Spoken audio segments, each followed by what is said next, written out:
लिखना पड़ता है, हम गलती नहीं कर सकते।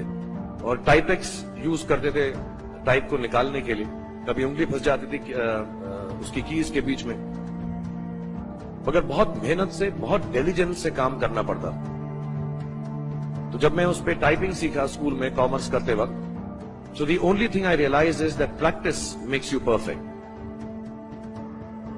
तो जो भी काम आप जिंदगी में करें उसको डिलीजेंस से करें, ऐसा करें कि कोई गलती ना हो, अपना पूरा दिमाग लगाकर करें, सोच समझ कर करें, ऐसे करें कि ये काम जिंदगी में आपका पहला काम है और इसके बाद आपको मौका नहीं मिलेगा, और शायद ये काम आपका जिंदगी का आखिरी काम है, इसके बाद फिर मौका नहीं मिलेगा।